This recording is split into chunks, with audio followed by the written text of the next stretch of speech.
Alors, on est, le mi-octobre 1928.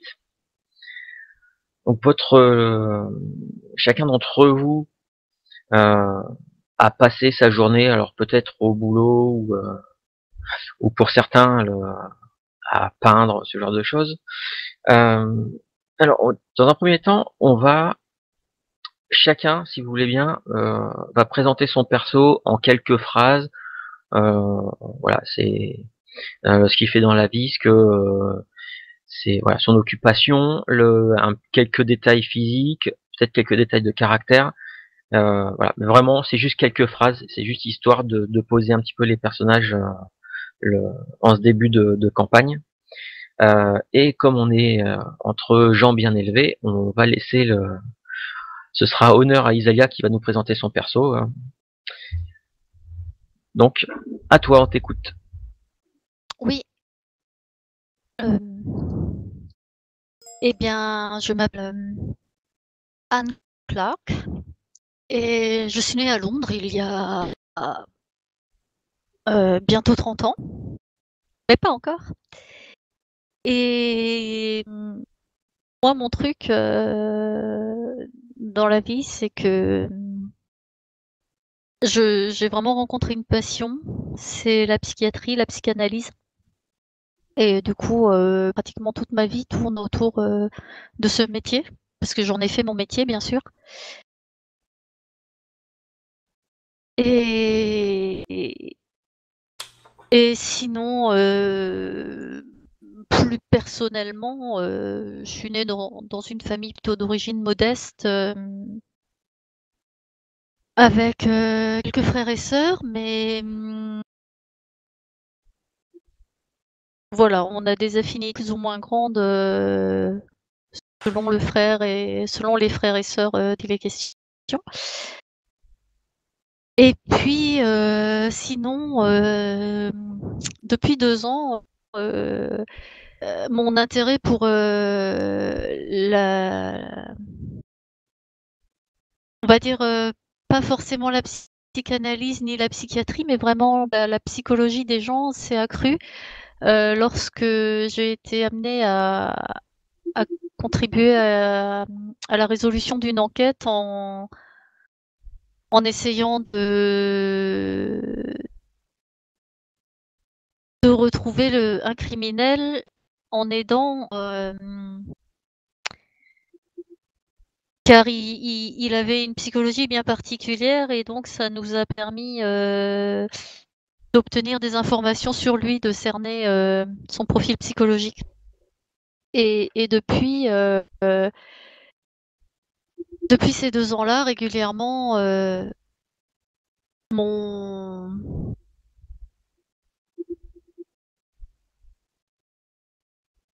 j'ai un trou. Henri, comment il s'appelle? Henri Séraphin. Goldsmith. Voilà, Henri Goldsmith me propose de temps en temps, enfin me sollicite de temps en temps mon aide pour des affaires un peu similaires et je me suis prise au jeu et voilà, ça m'intéresse vraiment. Et ça m'a permis aussi de rencontrer nos 2 autres amis qui sont là ce soir. Voilà, et je pense que je vais m'arrêter. Désolée, j'étais encore un peu entre deux chaises là. Pas encore installée Oui, complètement. je t'ai pris au dépourvu. Il y a juste peut-être un petit détail sur le physiquement. Comment est Oui, Anne Clark? Parce qu'elle a un physique pour l'époque qui n'est pas forcément commun. c'est ça. Elle est pas vilaine, bien qu'elle ait un petit surpoids parce que voilà, c'est pas sa préoccupation. Je crois que c'est dans sa note tout simplement. Mais surtout, elle en fait, elle a un look assez masculin parce que elle a beaucoup de mal à tolérer les discriminations liées au genre. Et c'est sa façon à elle de l'exprimer, pas forcément consciemment, enfin Si, elle en est consciente, mais voilà, ça lui a paru totalement naturel de réagir comme ça. Mm. Et surtout dans le milieu où elle est, parce que voilà, des femmes médecins, à cette époque-là, il y en a déjà beaucoup, mais alors des femmes psychiatres, encore moins, et qui dirigent une unité hospitalière, il y a elle. Voilà. Très bien. Donc, ouais, une coupe à la garçonne, habillée plutôt Enfin, c'est pas à la en- garçonne, parce qu'à la garçonne, c'est genre Louise Brooks. Elle a vraiment une coupe de cheveux d'homme. Oui, carrément. D'accord. Oui. Ok. Voilà, et puis effectivement, des habits relativement, enfin, ça met pas en valeur le corps de la femme, quoi. Voilà, Hmm. au masculin. D'accord. Puisque tu as parlé d'Henri Séraphin Goldsmith, vas-y, présente-toi, Goldsmith. Alors, voilà mon nom entier, Henri Séraphin Goldsmith. On m'appelle plutôt dans l'intimité HS, pas pour hors service, hein. Et en fait, moi je suis détective privé. J'ai une petite quarantaine d'années, plutôt grand pour l'époque, 1m70, très musclé. Voilà, je suis assez costaud comme garçon. Alors je suis noir parce que je viens des îles en fait. Je viens des îles, je viens d'Haïti en fait, de Saint-Domingue plus particulièrement, où j'ai passé toute mon enfance en fait. Et donc je suis arrivé sur Londres il y a à peu près une quinzaine d'années maintenant. Ce qui m'a fait venir sur Londres, c'est en fait pour faire des études pour entrer dans la police en fait, suite à l'assassinat de mon père. J'ai essayé de découvrir avec mes maigres compétences à l'époque qui avait assassiné mon père. J'ai jamais pu trouver l'assassin. Et du coup, comme ça me plaisait et que je voulais continuer à travailler sur cette enquête, j'ai donc emboîté le pas d'agent de police dans un premier temps. Et puis ensuite, il y a eu une affaire assez malsaine qui m'a fait quitter en fait la police pour ouvrir ma propre agence de détective privé. Et c'est donc récemment, à peu près 2 ans, que j'ai rencontré en fait tout notre petit groupe sur une enquête dont je ne dirai pas pour le moment ce qui s'est passé. On va en garder un petit peu sous le coude, mais en fait, on s'est réunis effectivement à la suite d'une enquête, une enquête criminelle. Et je suis plutôt quelqu'un de sévère, costaud, et puis quelqu'un de très loyal en fait. Je suis souvent, je suis souvent, enfin, je porte souvent en fait une grande gabardine, pas de pas de costume, mais plutôt, mais quand même une cravate avec une petite chemise dans les tons grisâtres ouais, une grande gabardine une grande gabardine grise. Voilà. Et ouais, je crois que j'ai fait un petit peu le tour de mon perso. J'en dirai peut-être plus pour la suite, mais je Ok. pense que... Et j'ai une voiture, mais bon, d'occasion et qui ne fonctionne que de temps en temps. Très bien. On va passer maintenant aux frères et sœurs Lake, et on va commencer par Emma Lake. Donc, Imelda, si tu peux nous présenter ton personnage. Oui, alors Emma Lake, 28 ans. Je suis un très très petit gabarit, 1m58, 52 kilos. Je suis originaire d'Irlande. Je suis venu en Angleterre avec mes parents, où j'ai fait des études pour apprendre à restaurer les vieux livres, parchemins, tout ça. Du coup, je travaille maintenant à la bibliothèque de mes parents. Je suis, euh, je suis une personne assez curieuse. Elle aime bien tout ce qui se rapporte au culte ancien, tout ça, très porté sur l'occultisme. Euh, donc elle a un frère, Sanford. Qu'est-ce que je pourrais rajouter d'autre? Bah non, je pense que j'ai fait le tour. Il n'y a pas besoin d'en dire beaucoup plus pour le moment. On peut quand même, au vu de, comment dire, au vu de la photo d'Emma, si on peut quand même dire que c'est plutôt un joli brin de fille. Ouais, moi je t'aurais dit, je suis pas moche ni belle, je suis commun, quoi. Je suis pas, voilà. Mais j'ai, comment dire, les gens ont du mal à m'approcher parce que j'ai un aspect de base qui est, voilà, je suis assez, comment dire, enfin, on n'ose pas m'engager, quoi. Froide peut-être. Ouais, ouais. Je sais pas si je dirais froide, mais ouais, peut-être froide, oui, si, carrément, ouais, peut-être. Ok. Et donc Emma Lake a un frère, Sanford Lake. Donc vas-y, Pasolini, tu peux nous présenter ton personnage. Ouais, Sanford Lake. Donc moi, en fait, je suis un artiste peintre. Je suis né à Belfast et donc j'ai en fait fui mon Irlande natale en 1919 à peu près, au moment de la Révolution irlandaise.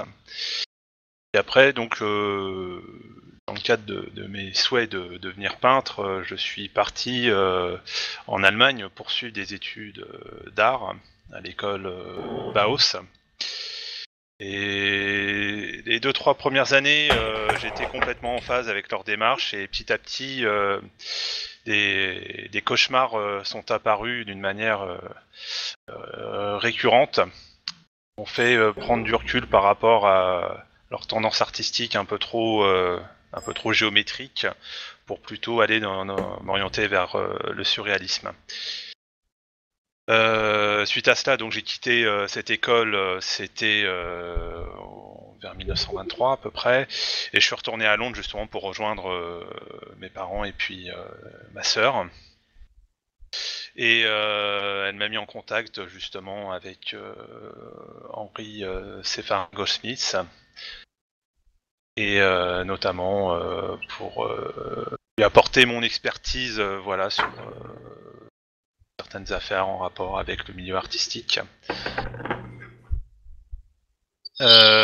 Sinon, je passe souvent mes nuits, je suis plutôt insomniaque, que je passe souvent mes nuits voilà, dans les bars underground avec, on va dire, toute la clique artistique et aussi tous les acteurs, les comédiens de Londres qui, disons, ne sont pas forcément affiliés à un parti en particulier, mais qui sont juste là pour un peu essayer de changer la société, mais d'une manière par l'intermédiaire de l'art. Et on échange souvent dans ces milieux-là pour en même temps profiter de certaines expositions et puis en même temps pour un peu se lâcher, quoi, faire la fête. D'accord, très bien. Donc oui, votre petit groupe, c'est connu en fait grâce à Emma, dont une de ses amies est venue la voir un jour, lui a exposé ce qui lui était arrivé. Une sombre histoire de soirée qui a mal tourné, où elle s'est retrouvée droguée, où il lui arrivait quelque chose de pas très net. En creusant un peu la chose, cette fameuse amie d'Emma, il s'est avéré qu'elle avait subi très certainement des abus sexuels. Et Emma s'est vers les autorités qui n'ont pas forcément fait plus que voilà, en mettant ça sur le compte que oui, bah cette jeune femme-là a participé à ça, elle était peut-être probablement un peu consentante et que elle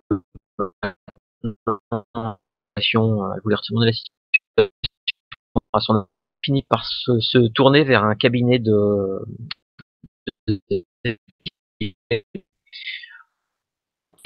euh, pour les dirigeants de l'agence, c'était pas forcément une enquête très reluisante, donc et Goldsmith, voulant essayer de comprendre un petit peu, commençant son enquête, pour comprendre un peu la psychologie de ceux qui ont fait ça, puisqu'il commençait à apparaître des espèces de motifs un peu religieux, mais extrêmement déviants. Il a voulu faire appel à quelqu'un du milieu médical psychiatrique, sauf qu'il a eu du mal à trouver quelqu'un que ça pouvait intéresser, jusqu'à ce qu'il rencontre Anne Clark. Et donc ces trois-là ont commencé à lancer un peu l'affaire. Goldsmith qui était en pleine enquête de son expertise psychiatrique, s'est greffé à ça Sanford, de Tu coupes, Eric, tu coupes. Ah, excuse. Ouais. Je pense que c'est parce qu'il y a Isalia qui doit télécharger et doit se connecter sur toi. Et du coup, c'est saccade. Oui, désolé. D'accord, ça a saccadé où que je recommence? Plein de fois. Plein de fois, mais et moi je parlais, mais j'avais mon micro coupé, donc donc du coup, la dernière phrase, on l'a pas entendu en fait, je pense.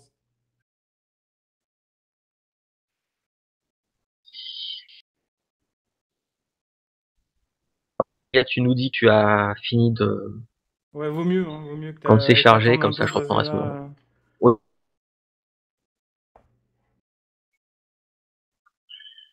Ouais. Je pensais que ça le faisait que chez moi. Non, ça le fait chez tout le monde, je pense. Et moi je parlais, je moi aussi, Eric, hein. on t'entend pas, Eric, Ah ouais, ça non, saccade. ça... Et je me suis aperçu que mon micro était coupé en fait. Ça agit sur la connexion de Taraka directement, donc c'est pour tout le monde. Ah ouais.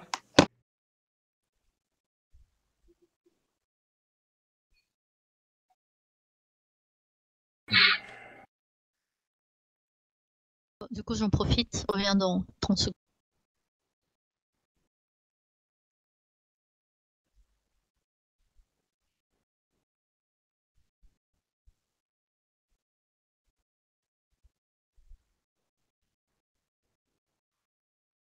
Eh ben moi pareil.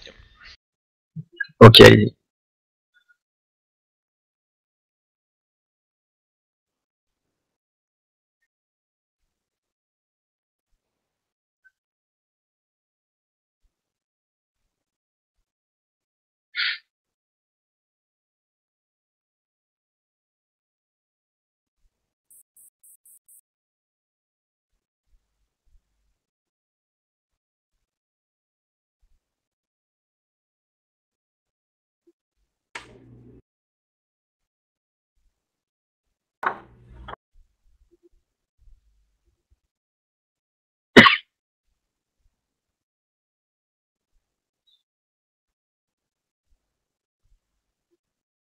On s'en est au 80% au moins.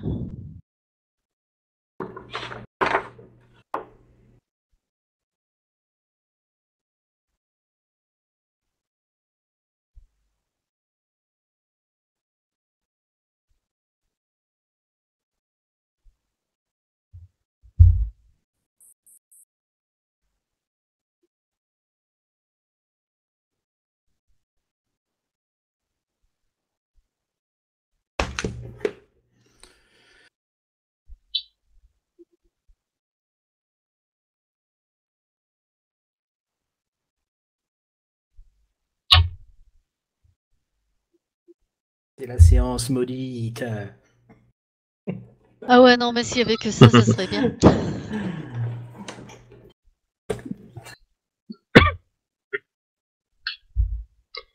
Inelba va le dire dans quoi j'ai foutu les pieds. Non. Les parties que je fais avec mes potes, c'est pareil. Il y a tout le temps des soucis, il y en a un qui déco, un qui revient, c'est le bordel. Pas de soucis avec ça. Bon, puis ça va, on joue sous TS, hein, donc ça va. Le mec qui aime pas Discord.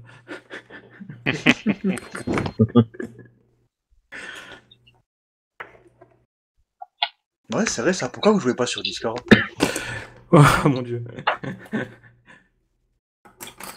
Parce que c'est comme TeamSpeak, si tu veux avoir un truc potable, faut s'abonner à Nitro ou je sais pas trop quoi là pour avoir un truc nickel. Sinon t'as des déconnexions.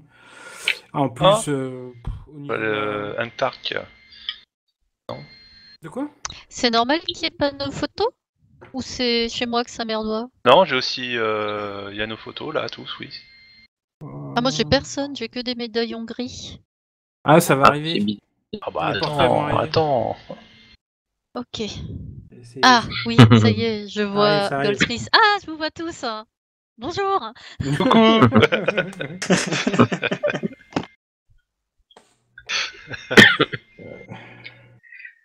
Bon, ça On y est, dirait ça Bubu saccade le plus. poisson rouge.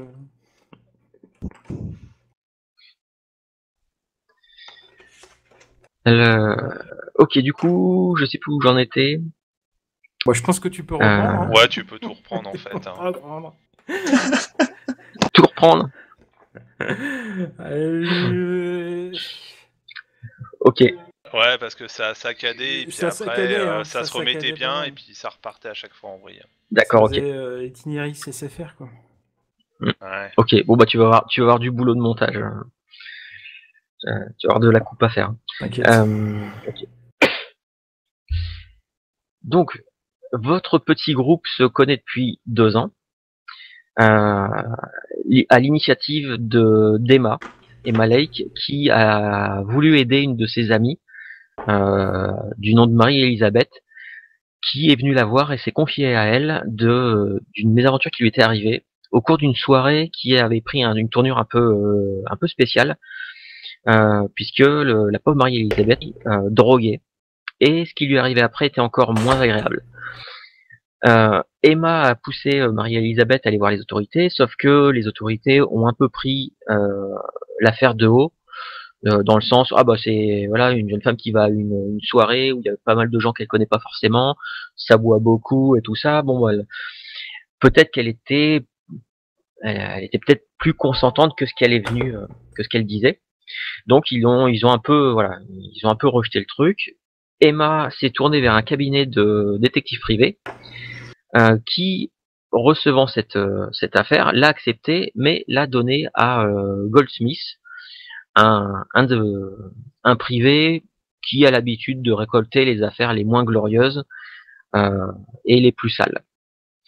Goldsmith a commencé son enquête, toujours en contact avec Emma, et il a voulu faire appel à un psychiatre, parce que il s'avérait que au fil de l'enquête, des quelques indices, il semblait que il y avait une espèce d'affaire, de trucs un peu religieux, un peu douteux qui se tramaient derrière. Et donc il voulait avoir un avis éclairé d'un professionnel, et il a fini par rencontrer Anne Clark. Et donc Emma, Anne Clark et Goldsmith ont ont joint leurs connaissances pour cette affaire, pour aider Marie-Elisabeth. Et à ça s'est rajouté le Sanford Lake, le frère d'Emma, qui, comme artiste, en fait, a croqué quelques portraits robots selon les indications de Marie-Elisabeth pour essayer d'identifier les personnes qui étaient présentes à cette soirée. Tout ceci a mené à une conclusion de l'affaire un peu spéciale. En fait, ça s'est terminé dans une espèce on va dire, de semi cul-de-sac, puisque le Goldsmith a réussi à identifier quelques personnes, mais voilà, les autorités n'ont arrêté personne. Pas parce que c'était des gens haut placés, c'est juste que c'est des gens qui ont complètement disparu dans la nature. Seule chose qui est restée, au grand malheur de Marie-Elisabeth, c'est que lors de cette soirée, elle a été non seulement droguée, mais il semblerait qu'elle ait été aussi abusée, et que de ça c'est en suivi une grossesse non désirée, et malheureusement l'enfant que Marie-Elisabeth n'a pas gardé, elle a réussi à trouver quelqu'un pour se faire avorter, et il s'est avéré que, heureusement, puisque le fœtus était doté de nombreuses malformations. Et dans toute cette petite enquête, il est ressorti que le groupe qui a fait ça, c'était une espèce de groupes religieux, de peut-être voire même de cultes qui, voilà, il y avait de l'occulte qui traînait là-dedans, des trucs vraiment pas très très nets. Donc voilà, c'est comme ça que s'est formé ce petit groupe, un peu assez hétéroclite le, entre la psychiatre, le détective privé à qui on refile que des enquêtes de seconde zone, Emma, la petite bibliothécaire qui restaure des vieux bouquins, et Sanford, l'artiste un petit peu, comment dire, perturbé par ses insomnies et ses cauchemars. Angoissé, oui. Angoissé, c'est ça. Donc voilà, ce petit groupe est devenu ami au fil de ces 2 années. Goldsmith a de nouveau fait appel au service de Sanford pour croquer des portraits robots, de nouveau aussi au niveau de Dan Clark pour avoir des avis un peu plus sur la psychologie de certaines personnes. Et c'est vrai que vous aviez pris un peu l'habitude quand il y avait une affaire comme ça, de vous réunir dans une pièce à l'arrière de la bibliothèque familiale des parents de Sanford et Emma. Donc vous êtes devenus plutôt voilà, des amis, alors peut-être pas forcément les meilleurs amis du monde, mais en tout cas amis. Et il y a de cela quelques jours, Sanford, toi tu as reçu d'une amie qui s'appelle Jean Ewart, une jeune comédienne plutôt jolie qui voilà, qui traîne ses guêtres dans différentes compagnies londoniennes, surtout des petites compagnies ou des compagnies amateurs. Et elle, en fait, tu la connais parce que elle a posé à de nombreuses reprises pour toi. Alors même si c'est pas vraiment le courant artistique qui te plaît le plus, mais elle t'a demandé un peu elle t'a fait passer des commandes un peu spéciales, dans le sens où elle voulait des portraits d'elle en costume et avec un décor rappelant des personnages qu'elle a joués sur scène, souvent des personnages comment dire de pièces un peu classiques, de Shakespeare aussi. Voilà. Donc c'est une fille qui vient d'une famille qui a de l'argent. Donc elle t'a toujours payé grassement pour tes services, Sanford. Et voilà, tu l'as croisée à de nombreuses reprises dans des soirées un peu mondaines, justement des soirées où il y a des réunions d'artistes locaux, ce genre de choses. Tu l'as toujours eu en contact régulier. Et pour te remercier de la dernière toile que tu as peint pour elle, elle t'a non seulement payé, mais elle t'a offert quelques places pour aller assister à une première d'une pièce de théâtre qu'elle va jouer durant 1 mois dans un petit théâtre de Londres. Elle t'a bien sûr, elle t'a expliqué qu'elle n'avait pas le rôle principal, mais que c'était pas grave, que voilà, elle serait ravie que tu viennes la voir, que tu viennes avec des amis, c'est pas au contraire. Puisque vu que la pièce, ça va être une première, ce n'est pas une grande pièce classique. Voilà, elle avait peur que y ait peut-être pas beaucoup de public. Donc elle t'a refilé, elle t'a demandé combien de places tu voulais, et tu t'es retrouvé donc avec 4 places. Et on est donc le 17 octobre, c'est ce soir. Ce soir la première de cette pièce de théâtre. Et avant qu'on commence au théâtre, j'aimerais savoir en quelques phrases ce que chacun de vous a fait dans la journée et si est-ce que ça l'intéresse en fait d'aller au théâtre, est-ce qu'il y va pour faire plaisir aux autres, ce genre de choses. Et on va commencer par Anne. Anne, Oui. qu'est-ce que tu as fait de ta journée et est-ce que tu es emballée pour aller à cette fameuse pièce Alors, moi, ma journée, elle était un peu euh, pour des néophytes comme vous, ça va être un peu particulier parce que, en fait, Anne Clark, elle travaille sur un sujet qui s'appelle de l'intérêt réel des électrochocs dans le traitement de l'hystérie féminine. Et du coup, elle a eu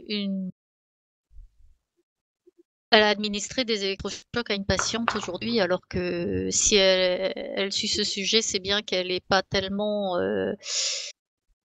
En fait, elle est dans l'ignorance, quoi. Elle aimerait remettre en question le fait, cet usage, mais pas sans être sûre que ça n'apporte vraiment rien aux patientes.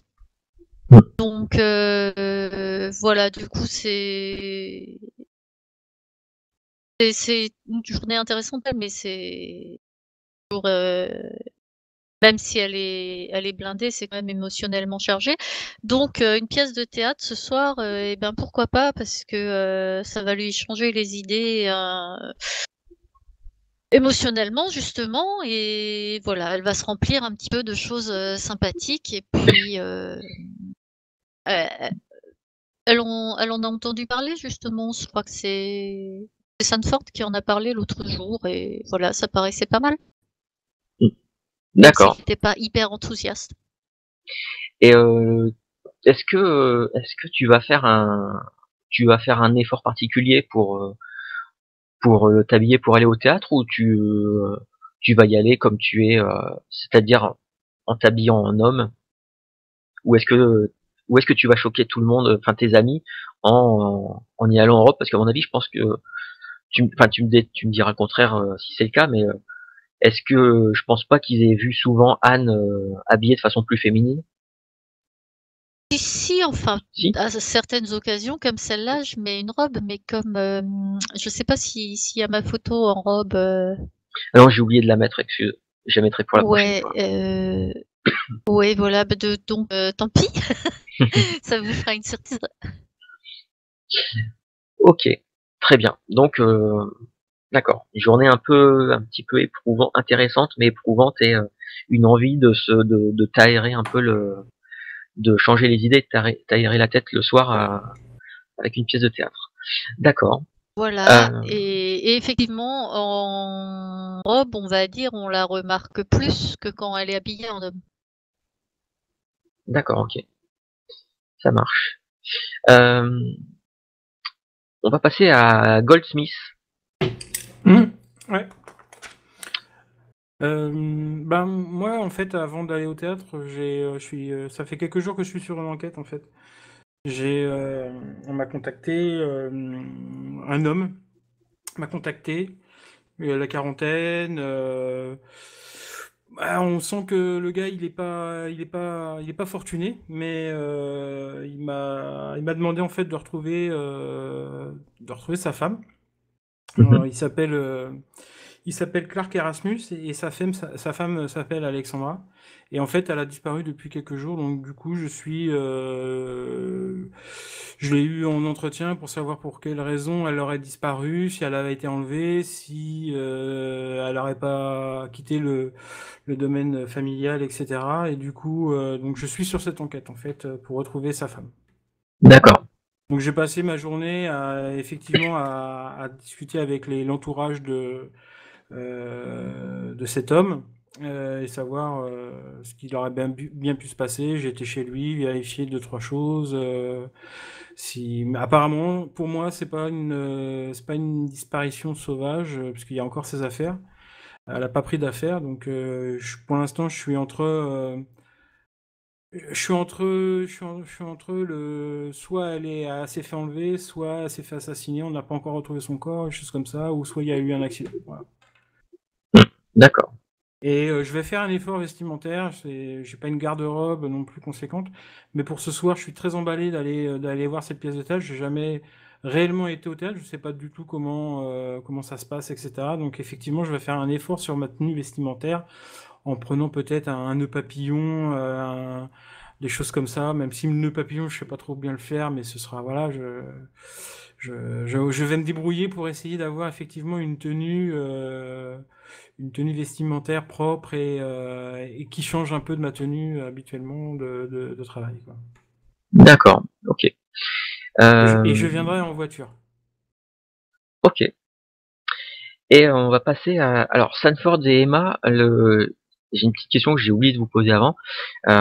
Vu que vous êtes frères et sœurs, est-ce que vous habitez dans dans la même maison avec vos parents, ou vous avez vraiment vos logements séparés, ou alors est-ce que Emma vit avec ses parents, mais Sanford, tu as peut-être un petit un petit atelier où tu dors à un autre endroit. Ça, j'ai complètement oublié de vous demander ça. Bah depuis que moi j'ai des certaines sommes d'argent, je peux me payer en fait un petit studio. Mhm. Étant donné en plus que voilà quoi, j'ai pas une vie très stable, mes horaires, voilà, j'ai préféré seul et d'importuner ma famille, sachant que financièrement je pouvais le faire. D'accord. Et donc, ta journée, tu l'as passée à quoi? Bah c'est surtout la veille. La soirée elle s'est terminée en fait au petit matin et encore une soirée assez récurrente finalement pour éviter de dormir. Et j'ai pu, voilà, malgré ça, j'ai pu dormir quelques heures jusqu'à 11 heures. Et ensuite, bon, l'après-midi, j'ai essayé. Donc, je travaille justement sur une nouvelle toile pour Jane. Mhm. Et en même temps, je me suis documenté sur la pièce de théâtre de ce soir pour essayer d'obtenir le nom de cette pièce. Ainsi que localiser l'endroit pour y aller assez facilement. D'accord. Ok. Bah, ça, je vais vous donner les petites infos après. Et Emma, ta journée, t'as fait quoi aujourd'hui, et dans quel état d'esprit tu es pour aller ce soir au théâtre avec tout le monde? Alors déjà, dans un premier temps, je vais répondre à la question que tu as posée tout à l'heure. Moi, je vis chez mes parents. Ouais. Voilà. Ok.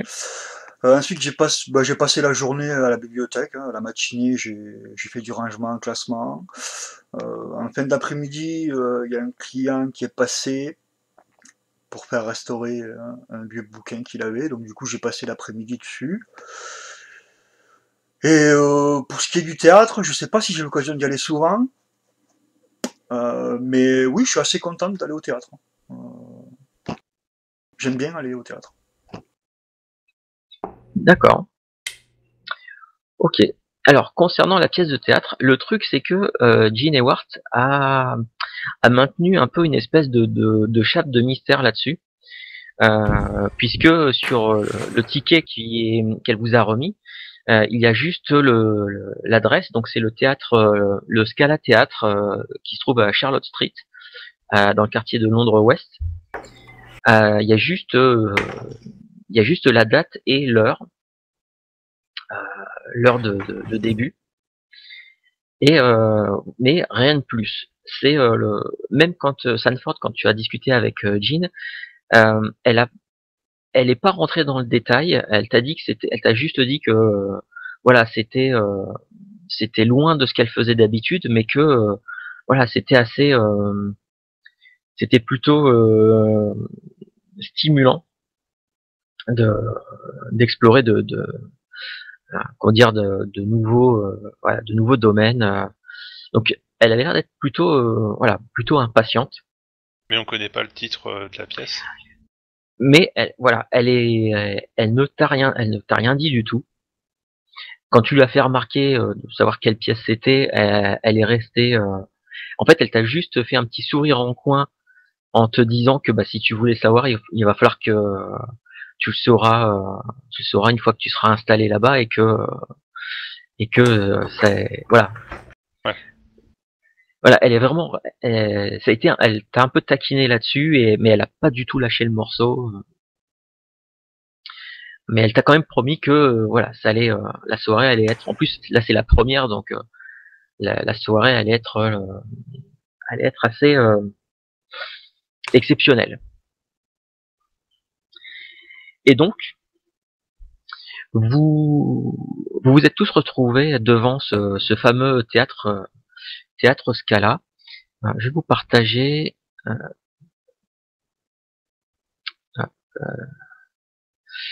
alors, c'est un petit théâtre, hein, c'est pas le plus gros théâtre de Londres. Lorsque vous arrivez, alors déjà bon, on est au mois d'octobre, il est fait assez humide, même s'il a plu plutôt dans la journée. Voilà, les trottoirs sont encore trempés, l'atmosphère est assez humide, il y a un petit peu de brouillard, mais vraiment pas grand chose. Et lorsque vous arrivez, il y a tout un parterre de monde qui est en train de faire la queue. Et ce qui vous étonne aussi, c'est que sur la devanture, là où normalement est affiché le titre de la pièce, il n'y a qu'un immense drap qui a l'air de couvrir et de cacher le titre de la pièce. Et ce que vous entendez très très vite, c'est que autour de vous, tout le monde se demande ce que vous allez aller voir. Et donc vous êtes tous retrouvés là dans la file d'attente, tous les quatre, alors que quelques personnes, les portes commencent à s'ouvrir et quelques personnes commencent à rentrer dans le hall du théâtre. Je vous laisse si vous avez quelques mots à échanger entre vous, parce qu'après je sais pas si depuis combien de temps certains, peut-être que vous ne vous êtes pas forcément vus là dans les jours qui ont précédé. Donc je vous laisse discuter quelques instants, le temps que la file d'attente pénètre dans le théâtre et que vous passiez donner vos tickets. Voilà, je vous laisse. Ouais, moi j'ai dit à mes compagnons, c'est original, vous avez déjà croisé ce genre de... Bizarre d'être invité sans connaître le titre, on arrive sur les lieux, le titre est bâché, c'est original. J'aime bien l'approche. Pour ma part, c'est la première fois que je viens au théâtre. D'accord. Est-ce que c'est normal le grand drap blanc là? Ben non. Est-ce que c'est d'usage dans le théâtre? Oh, c'est une nouvelle expression avant-gardiste. C'est étrange. Ah, on a perdu Zalia. Ouais, elle va revenir dans quelques instants, t'inquiète. Tu as déjà croisé ce genre de procédé, Sandford? Non, un procédé... En fait, moi, je traîne très peu dans le milieu, on va dire, théâtre conventionnel. En général, c'est... voilà, les petites représentations que je vois, c'est en général dans les petites soirées que je peux assister. Hein, mais voilà, assister à des représentations, on va dire, officielles de ce type, non, c'est un peu atypique, quoi. Mais tant mieux, hein, ça se démocratise, voilà. Il faut laisser la place un peu plus à l'art et au théâtre moderne par rapport aux grands classiques. Mais en tout cas, ça m'intrigue beaucoup et j'ai hâte de la voir, cette pièce. Ah ouais, ça pique ma curiosité. Ouais. Je pense qu'on va passer une excellente soirée.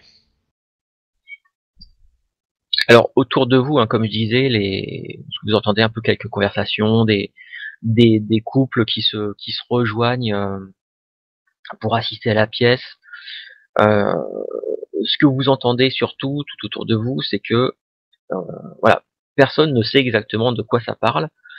Même s'il y a des gens qui sont alors, il y a des gens qui sont aussi enthousiastes que toi, hein, Sanford, à se dire bah, voilà, c'est une nouvelle expérience, c'est une façon de faire un peu particulière, voilà.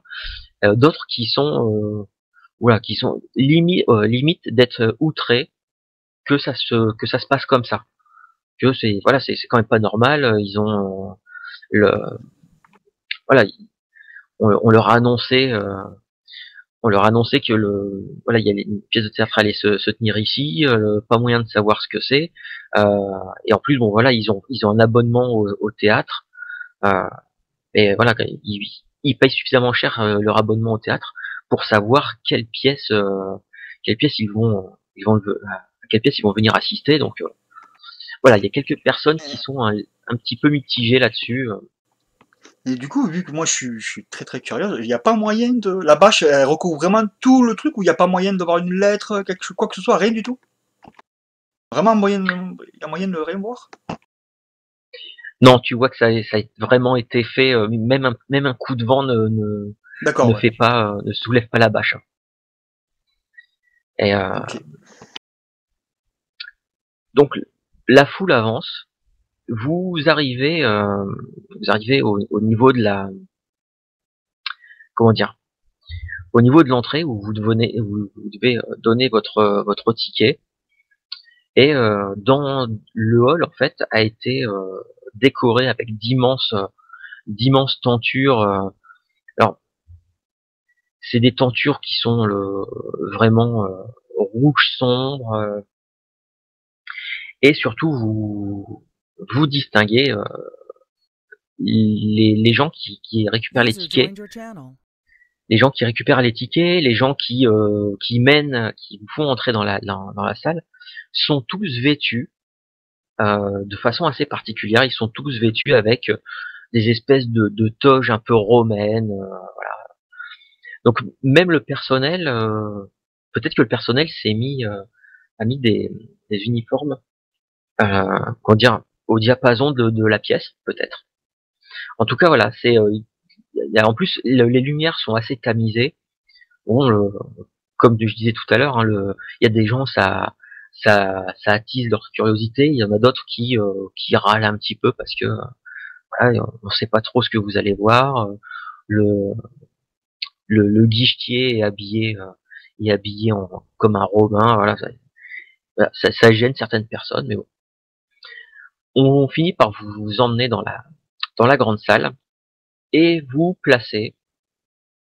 Donc alors vous êtes vous avez la chance d'être au niveau du sol, et vos places en fait. Visiblement, Gene Ewart s'est pas moqué de toi, hein, Sanford, puisque vous avez des places au 3e rang. Donc vraiment très proche de la scène.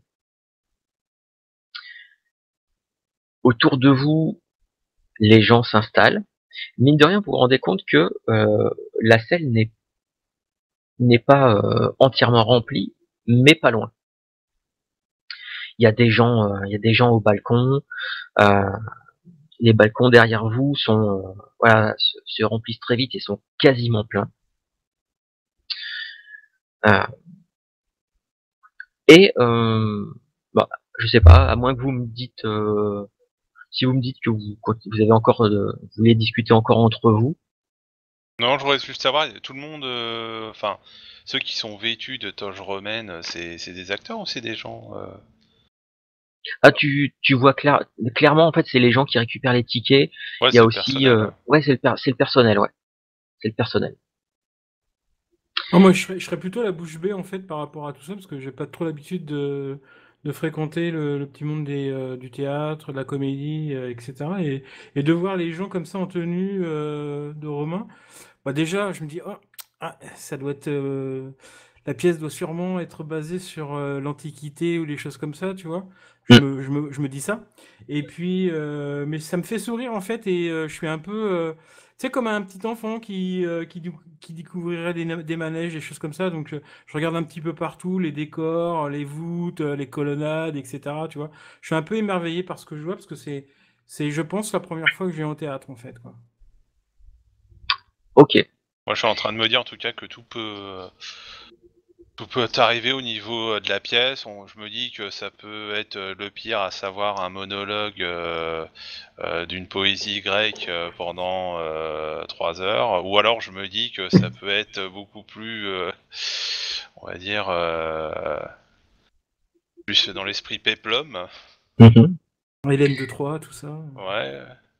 Une reconstitution peut-être Antigone. historique, mais avec un style artistique, connaissant le style de Jane.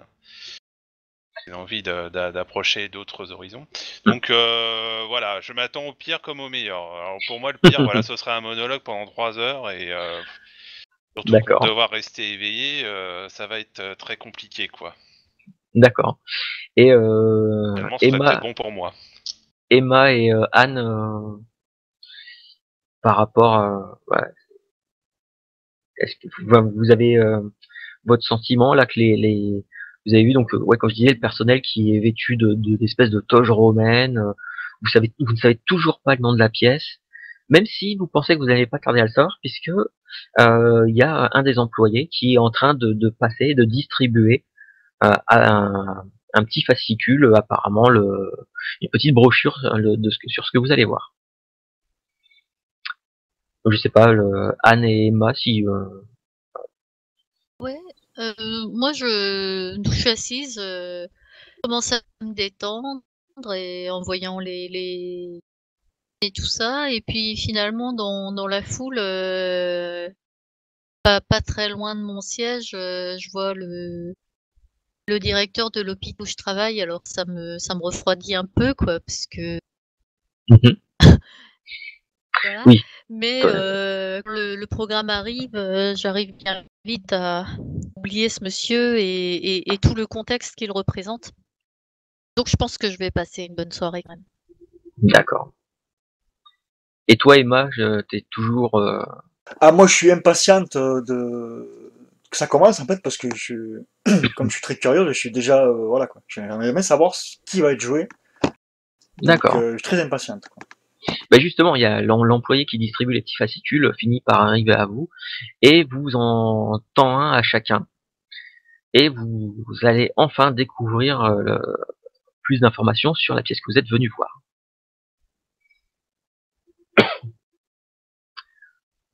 Donc tout autour de vous, les gens sont plongés dans leur petit fascicule, en train de regarder, de le lire, des regards un peu interrogateurs. Et comme tout à l'heure, en fait, autant il y a des gens qui se disent bon, on connaît pas, mais voilà, on est là pour découvrir, et d'autres voilà, qui sont étonnés, qui ne connaissent pas, justement, ils auraient vraiment aimé en savoir un peu plus, parce que venir passer peut-être 2 heures et demie, et d'avoir gaspillé une place de théâtre sans savoir, ça les chagrine un petit peu. Ouais, moi, j'aurais interrogé du regard mes compagnons en leur demandant Carcosa, ça vous dit quelque chose? La reine et l'étranger. C'est bizarre, hein. Vous connaissez, non? Personnellement, attends, j'essaye de me rappeler si ça me parle. En tout cas, Jen ne m'en a jamais parlé, hein. Même Les auparavant. Français, c'est peut-être peut-être que ça a été joué à Paris. C'est qui ce Talbot Estus un Je metteur ne en scène connu, je crois pas. je ne le connais pas. Alors là, il n'y en a aucune idée. Ouais, effectivement, Talbot Estus, c'est Sanford, toi qui es le plus connecté au milieu artistique, ça ne te dit rien du tout. Euh, et quant à la pièce, non, c'est que ce soit Sanford, que ce soit Emma, je pense que c'est vous deux les plus euh, qui avez peut-être le plus gros bagage Ouais. littéraire. Même si je pense que Anne Clark aussi, mais toi c'est peut-être un peu plus quand même un peu plus scientifique, mais voilà, de votre côté, Sanford et Emma, non, ça vous dit rien non plus. Et du coup, votre amie a le rôle de Camilla, c'est ça? Je suis en train de regarder là. Jen. Ah oui, Jen oui, voilà le Ewart. rôle de Camilla. Ouais, vous avez tout à fait, enfin tu as tout à fait raison. Ah, Oui. mais vous avez remarqué aussi comment le metteur en scène joue aussi un rôle. Ah oui, tiens, C'est c'est étrange, original, hein? non? Ouais, c'est original. Enfin, je Les, sais lu- pas si ça se fait comme ça les dans lumières le Pardon. jeu. les lumières commencent à baisser. Ah, chut, chut, chut. Shakespeare jouait aussi, non? En tout cas, je suis assez content finalement. Ça m'a l'air très très passionnant. Les lumières commencent à baisser. Les murmures et les discussions qu'il y avait dans la foule autour de vous diminuent jusqu'à ce qu'un silence complet se fasse dans la pièce, dans la salle.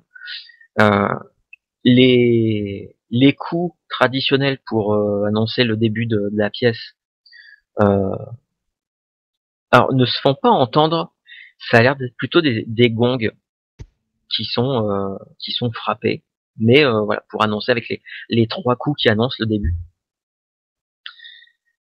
Et alors là, je vais faire une petite précision purement technique de MJ. Là, je vais vous raconter pas mal de choses. Effectivement, pour cette partie-là, vous aurez quelques interactions. Je vous le dirai, mais là, c'est vrai que j'ai beaucoup parlé. Je vais vous expliquer ce que vous voyez. Donc, ne vous inquiétez pas, je ne vais pas faire durer ça pendant des plombes. Et je vous lancerai la balle quand vous allez pouvoir réagir, agir, tout ça. Il n'y a pas de souci. Ok. Le rideau, donc dans le noir total, dans la salle, les rideaux s'ouvrent sur scène et dévoilent un décor qui a été. Alors il y a quelques éléments de décor qui sont physiquement sur scène, mais le reste est peint sur une immense toile dans dans le fond de la scène. Ça représente peut-être une grande salle d'un palais. Il y a d'immenses colonnades, de colonnades romaines qui sont là. Le décor du fond représente probablement un balcon qui donne sur l'extérieur, un ciel noir avec quelques étoiles. Par contre, ce qui vous fait tiquer tout de suite, c'est qu'il y a 2 lunes qui ont été peintes. Donc bon, déjà vous vous dites que effectivement vous n'allez pas être forcément dans la pièce classique. Et il y a un canapé qui est installé là, et une femme qui est je dis des bêtises, c'est pas 2 lunes, c'est 2 espèces de, en fait c'est comme si comme 2 astres, comme 2 soleils, mais alors qu'il fait nuit, 2 espèces de soleils mais avec une lumière très très fade, très très fade. Et il y a pas mal d'étoiles aussi tout autour. Et donc dans le canapé, il y a une femme qui est assise, et elle ne dit rien. Elle a l'air d'être préoccupée, réfléchir peut-être, perdue dans ses pensées. Et il y a 3 personnages qui rentrent sur scène. 2 jeunes hommes et une jeune femme, qui vont jusqu'à elle. Certains s'assoient à côté d'elle, entament la discussion, d'autres restent debout. La jeune femme reste derrière le canapé, un peu en retrait. Elle n'intervient quasiment pas. En tout cas, dans cette première scène, vous comprenez très rapidement que vous êtes face à la reine Cassilda qui était en train de réfléchir jusqu'à ce que ses fils, Tal et Uot, ainsi que sa fille Camilla, viennent la voir et s'engage une espèce de discussion un peu assommante sur la succession. Alors ce qui est un peu étonnant, c'est que on ne parle jamais de qui va mourir, qui va laisser sa place, voilà, mais ça parle de succession. Visiblement, ils sont tous en train de, enfin, les 2 garçons se disputent à dire que oui, c'est lui qui devrait prendre la succession, non, c'est moi. La fille Camilla reste derrière et a l'air d'être complètement étrangère à la discussion, à ne même pas s'en occuper. Elle hoche la tête de temps en temps. Effectivement, Sanford, tu reconnais Jean Ewart. Tu l'as connue, alors est-ce que c'est le maquillage? En tout cas, tu l'as connue plus resplendissante que ça. Mais bon, voilà, la discussion, ça a l'air de s'éterniser. Cassilda, donc, que vous comprenez être la reine, elle n'a pas l'air de les écouter. Au bout d'un moment, en fait, elle les chasse de la pièce en leur faisant signe de la main de s'en aller.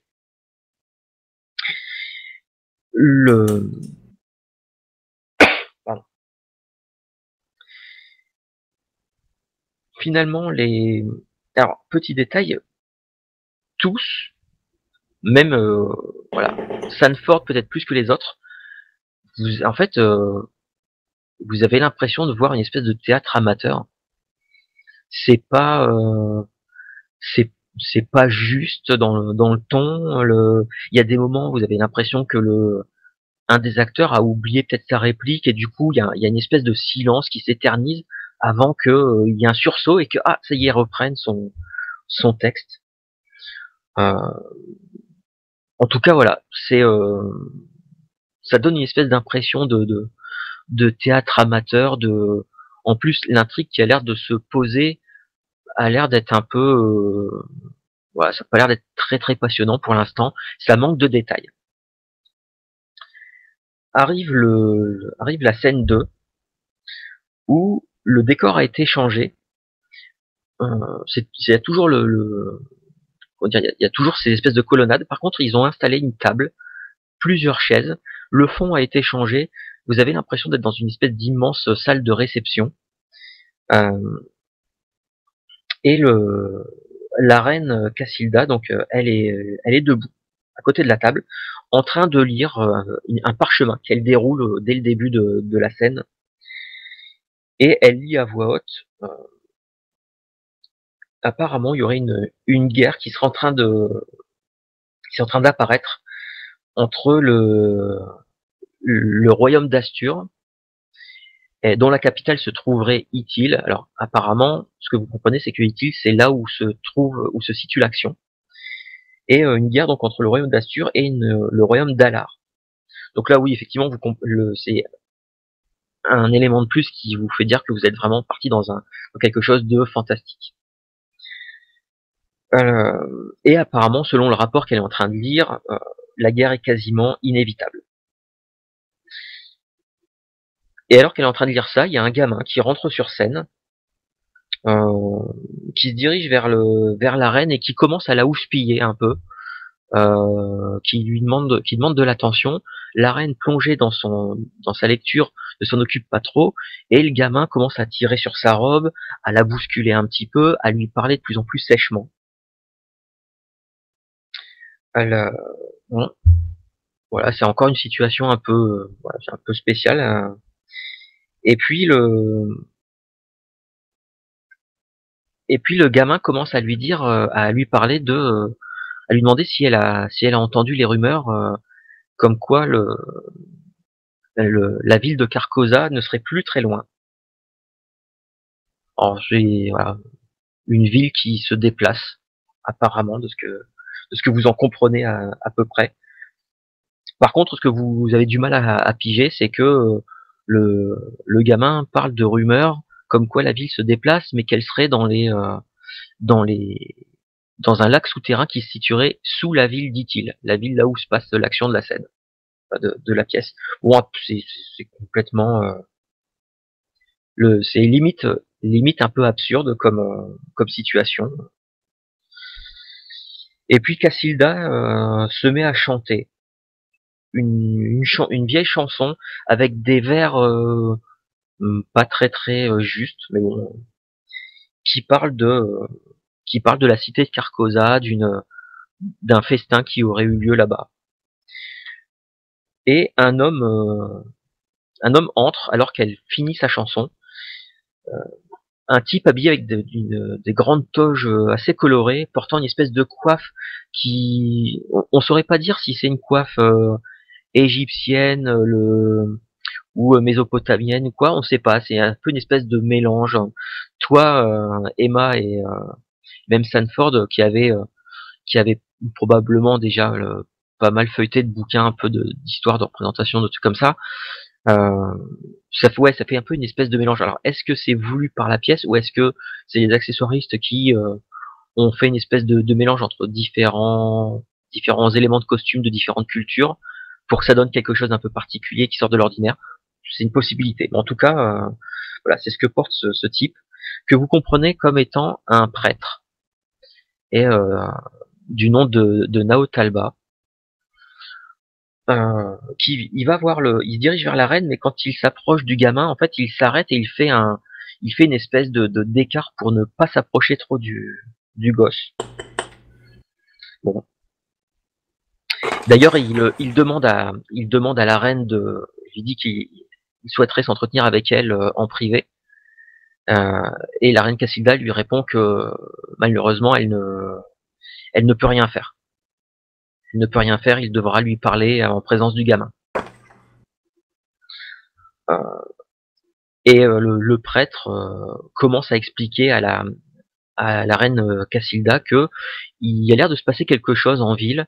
La population a l'air de s'agiter puisque apparemment un étranger se serait présenté aux portes de la ville et souhaiterait venir lui parler. Et ce que vous comprenez à la fin dans les derniers mots prononcés par la reine Cassilda, c'est que de mémoire de Cassilda, jamais aucun étranger n'est venu dans la cité, dans la ville d'Ithil. Pareil, encore un truc, une espèce d'élément un peu bizarre, un peu saugrenu de l'intrigue. Alors autant vous dire que tout autour de vous, les gens, il y a des murmures qui s'échangent entre personnes. Il y a une espèce d'agitation un peu comme si certaines personnes se faisaient un petit peu chier. Il y a des gens qui sont partis, non? Non, les gens, encore personne n'est parti, mais il y a quand vous entendez quand même autour de vous des gens qui se disent mais enfin qui comprennent pas où ils veulent en venir. On en est à la scène 2 de l'acte 1.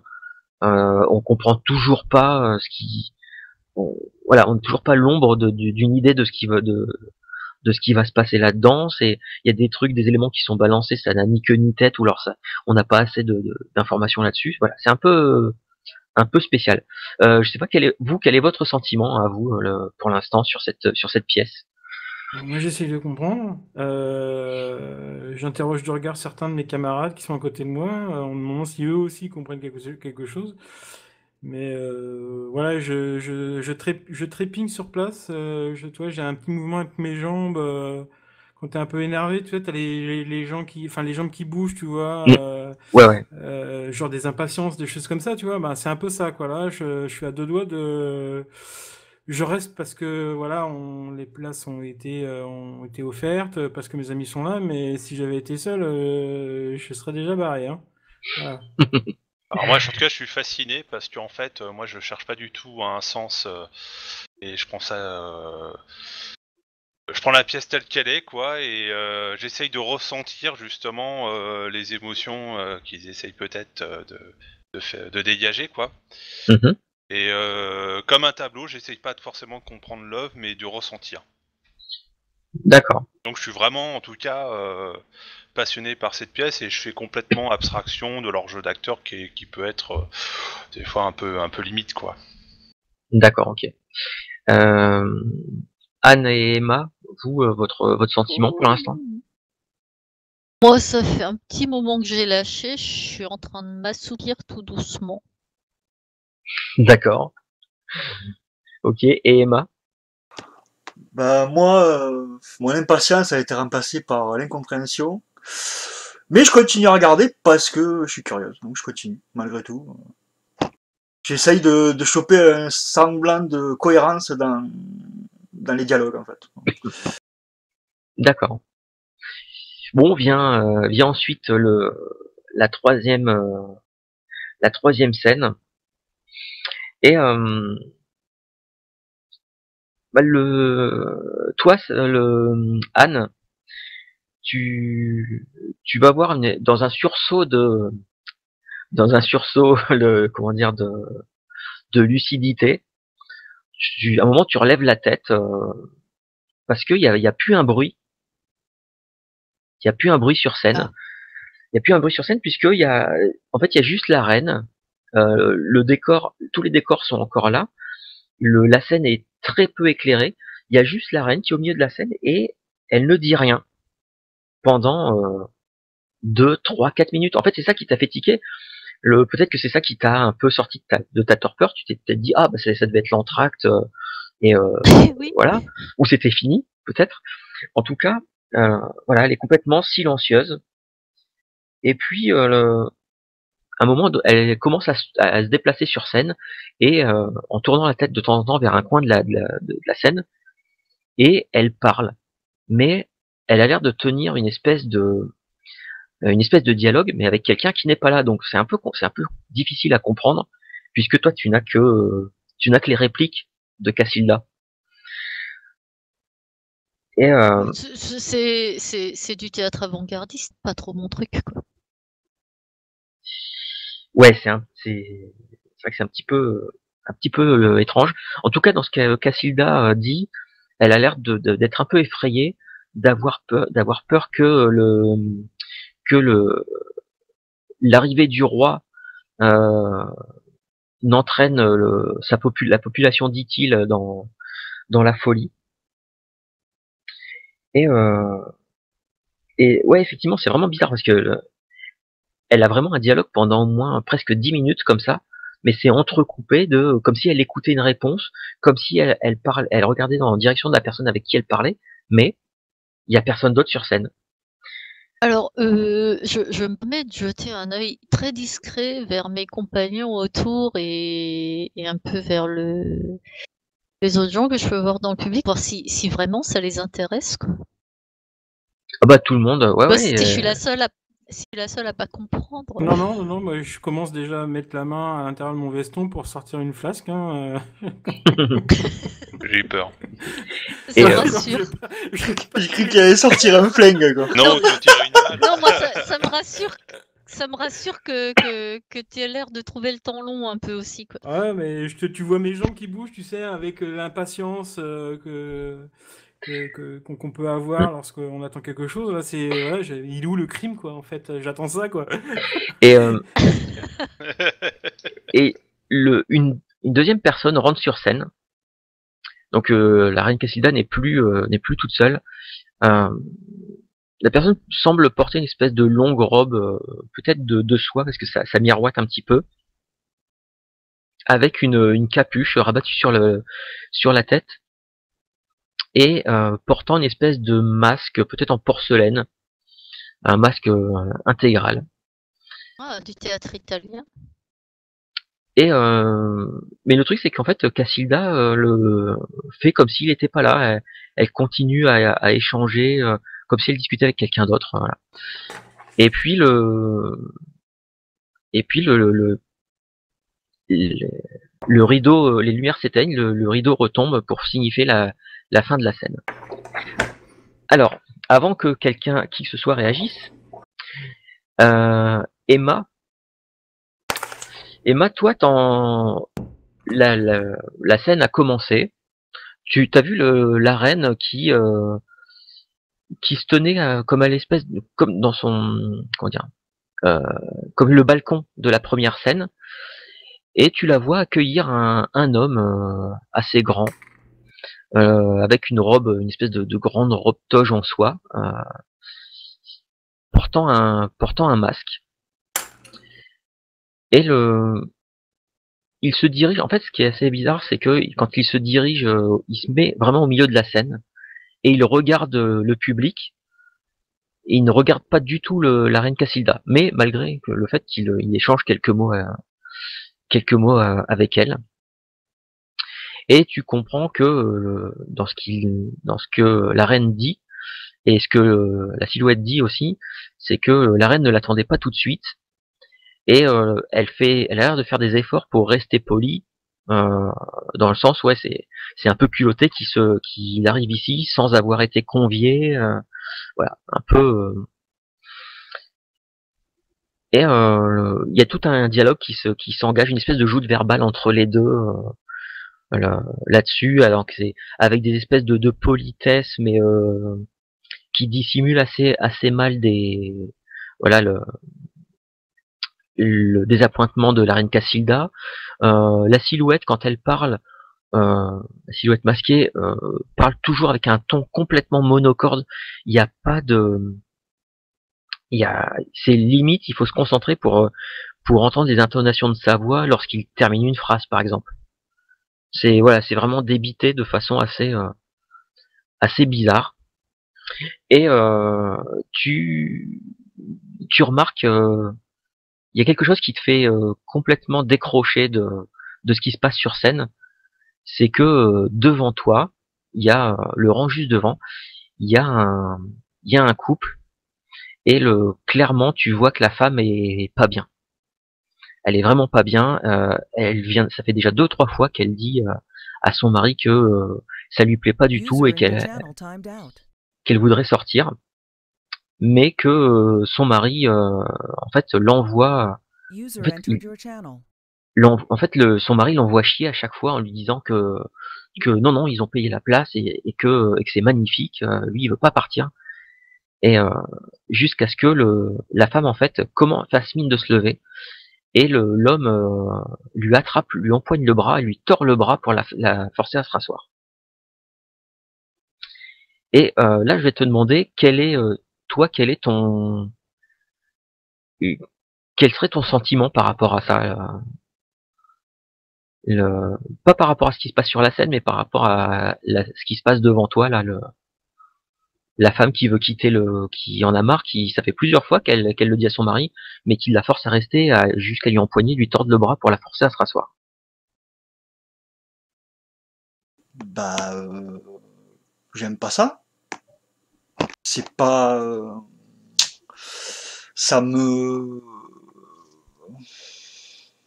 un peu. Mhm. Du coup, j'essaye de regarder Goldsmith d'un coin de l'œil et je lui fais signe de regarder devant moi là pour voir ce qui se passe. D'accord. C'est juste devant nous, c'est ça? Enfin, moi, j'avais pas fait gaffe, mais c'est juste devant toi, et juste devant vous. Et donc Goldsmith, effectivement, tu vois l'homme maintenir sa femme assis sur son fauteuil en lui tordant vraiment le bras et lui dire que non, il lui dit non, nous resterons ici jusqu'au bout, un point c'est tout. Je vais intervenir. En fait, je me penche sur mon fauteuil. Je pense qu'il doit pas y avoir 3 mètres, quoi, tu vois. Enfin, non, voilà. non, il y a pas beaucoup. Du coup, je vois les épaules du gars, en fait. Oui, à peu près. Ouais, t'es juste presque derrière. Donc, je vais m'avancer au niveau de son oreille. Et puis je vais lui maintenir en fait, tu sais, le creux de l'épaule là où ça fait bien mal quand t'appuies à la prise de la prise de Spock, quoi. Ouais, je vois. Et donc je vais vraiment maintenir ma prise pour pas qu'il bouge et le serrer très fort à cet endroit-là et en même temps je vais lui murmurer c'est la dernière fois que vous faites ça à votre femme et laissez-la sortir. Il tourne la tête vers toi en te lançant un regard noir, mais il lâche le poignet de sa femme. Il lâche le poignet de sa femme qui se lève et qui se dirige vers la sortie. Naturellement, elle passe devant des gens, donc ça râle un petit peu. Mais voilà, elle quitte et le type te regarde pendant plusieurs secondes avec un regard assez mauvais. Je lui rends son regard aussi mauvais que le sien et je lui fais brave garçon. Et je relâche ma prise. Est-ce que je peux la suivre, la femme qui est partie, ou pas? Alors, deux petites secondes. Ouais.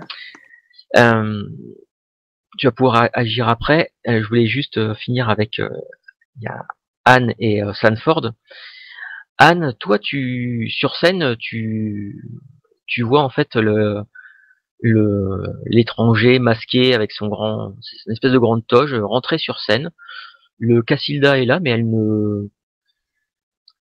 ne prête pas attention à lui. Elle a l'air de se lancer dans une espèce de monologue où elle parle de ses enfants. L'un qui est arrogant, cruel, impatient, l'autre qui est ambitieux et trop sensible. Elle parle de sa fille qui est calme et totalement naïve. Et la reine Cassilda se met plus ou moins à pleurnicher en disant que la seule chose qui retient sa famille d'exploser, de partir en lambeaux, c'est le signe jaune. Voilà. Et au moment où elle dit ça, l'étranger, avec son masque, tout ça, s'avance sur le devant de la scène. Et je vais passer juste rapidement à Sanford.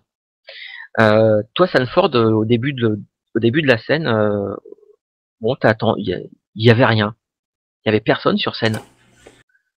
Et puis la scène était quasi dans une espèce de pénombre, et petit à petit, il semblait se découper la silhouette de l'espèce de l'étranger. Donc avec sa grande toge, avec son masque de porcelaine, qui s'avançait vers le devant de la scène.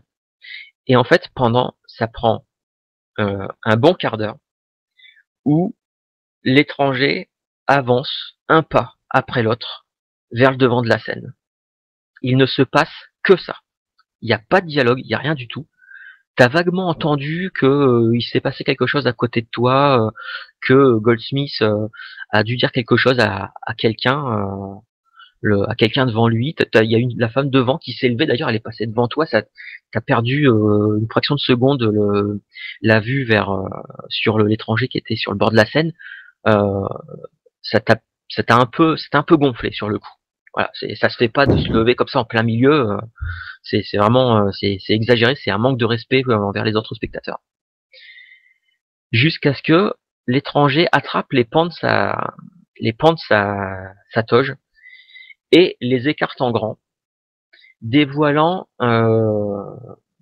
sur une toge qu'il avait en dessous, une espèce de toge jaune mais avec un jaune un peu sale, un signe, un symbole qui a été dessiné dessus.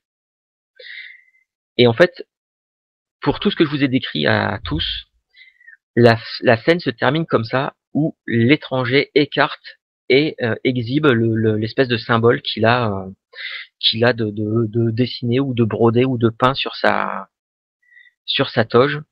Et hop, je vous partage ce que vous voyez tous. Voilà. Je dis ça doit être un truc bizarre parce que pour moi j'ai l'impression vraiment que c'est une pièce, c'est du théâtre grec mais remis au goût avant-gardiste et c'est vraiment j'ai rien. Alors là, la scène se termine là. Toutes les lumières s'éteignent et les lumières du théâtre se rallument puisque on annonce l'entracte. Alors, je précise une chose. Vous avez tous vu la scène différemment. On est bien d'accord? Vous avez tous vu la scène différemment. Par contre, voilà, vous ne savez pas que les autres ont vu autre chose. Qu'on soit bien d'accord là-dessus. Vous avez vraiment tous vécu la dernière scène de l'acte 1, un truc particulier, un truc différent des autres. Voilà, il s'est pas passé les mêmes choses sur scène. Voilà, et vous n'en avez pas conscience. Vous n'avez pas conscience que les autres n'ont pas forcément vu la même chose que vous. Ah, d'accord. Voilà.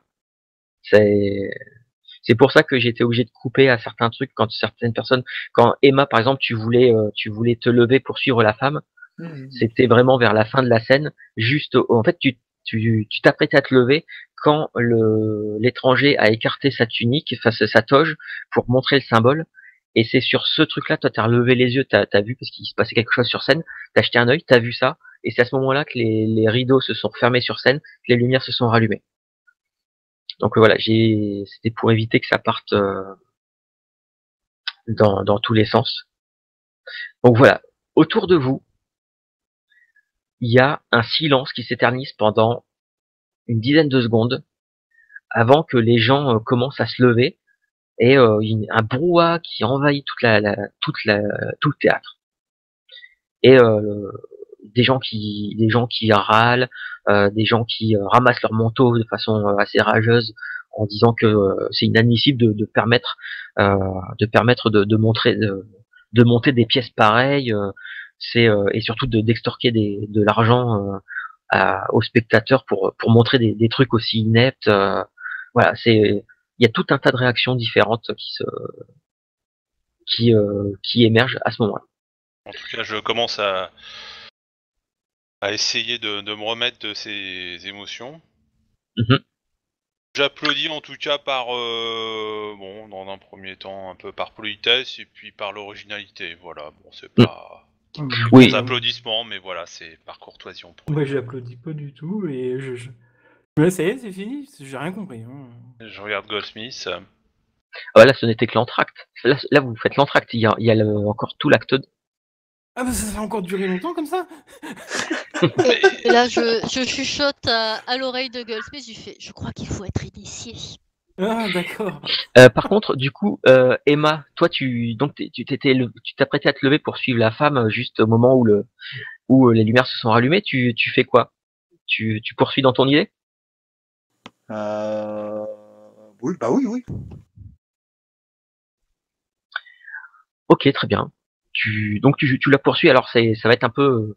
Donc vous voyez Emma s'éloigner le long de la rangée, se mêler au flot de personnes qui vont sortir dans le grand hall euh, pendant les 15 minutes d'entracte prévues. Ouais, bah, je vais en profiter aussi hein, pour me détendre les jambes, tout ça. Enfin, et puis de m'enquérir aussi de cette jeune femme qui s'est fait houspiller par son mari. Je vais pas suivre Emma, mais je vais suivre le gars en fait. S'il sort quelque part, tu vois, je vais faire attention à ce qu'il ne rejoigne pas sa femme pour que il refasse la même chose. Quoi. Donc, du coup, je vais suivre D'accord. plutôt le gars, quoi, moi. Ok, d'accord. Anne et Sanford. Vous faites Il y a quelque chose Bah, de est-ce possibilité. que, Vas-y. ouais, est-ce que j'avais remarqué l'incident avec Goldsmith et son voisin du devant? Ou est-ce que Non, j'étais trop absorbée par la pièce? non, toi t'as rien capté de ce qui s'est passé. Ok, donc je regarde autour de moi, je vois Emma Et et Goldsmith, Henri qui s'éloignent comme ouais. ça, ouais. Et puis du coup je regarde Stanford et je lui fais vous savez où est le buffet? Peut-être qu'après la représentation, il y aura peut-être un buffet. On pourra peut-être aller j'irai voir justement mon ami Jane Ewart pour aller la voir. Étant donné qu'on a eu des places quand même en VIP, peut-être qu'il y aura un buffet avec quelques coupettes de champagne, je l'espère. Ils doivent- Et puis d'ailleurs, j'aimerais en savoir plus justement sur ce metteur en scène. J'ai trouvé ça fascinant, quoi. La dernière partie, là, juste le symbole justement de ce personnage avec ce masque qui arrive très lentement. Ça a duré une éternité et c'est fascinant, quoi. Est-ce que ça me fait tiquer quand il dit ça, que le personnage y arrivait très lentement, ou est-ce que... Ah bah non, non parce que toi en fait le personnage dans toi ce que tu as vu, euh, le personnage en fait est juste il est rentré sur scène, il s'est planté à un endroit, il en a pu bouger jusqu'à la fin. Oh oui, bon, chacun sa façon de voir les choses, hein. Je regardais autour de moi, je suis persuadée qu'il doit y avoir un petit buffet pour l'entracte. Alors oui, dans le hall, vous allez trouver quelque chose. Bon, Il y a bah effectivement on a combien de Je dis temps là? On a suivez-moi. quoi? On a un quart d'heure, une demi-heure? un quart d'heure, ouais, un quart d'heure. Ouais, bon, on va aller manger et un petit truc, quoi. Et puis en même temps, bon, bah j'écoute les différentes conversations au buffet. Ok. Voilà, pour essayer de recueillir les critiques, les avis de certains. Et... Alors je vais gérer Emma et Goldsmith et je reviens avec vous Ok. pour le buffet. Donc Emma, toi tu voulais emboîter le pas de la jeune femme. Tu la retrouves dans le hall. Elle s'est mise un petit peu à l'écart et elle se masse le poignet. Apparemment, il n'a pas dû y aller de main morte. Ah ouais, je m'approche d'elle.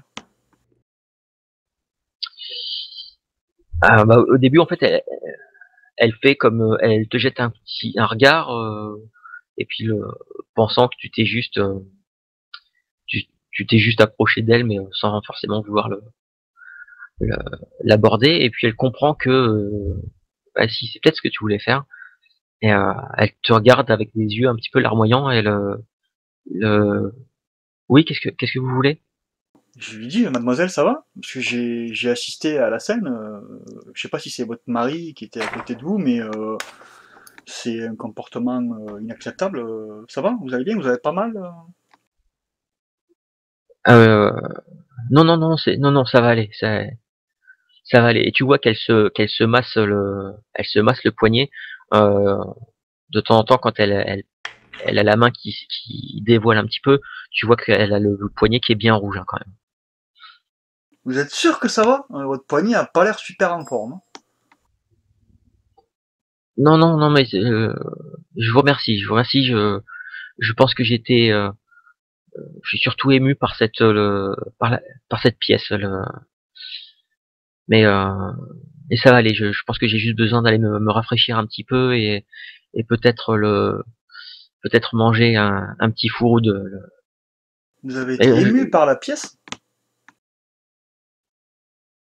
oui, C'est-à-dire, oui, oui. qu'est-ce qui a Euh, provoqué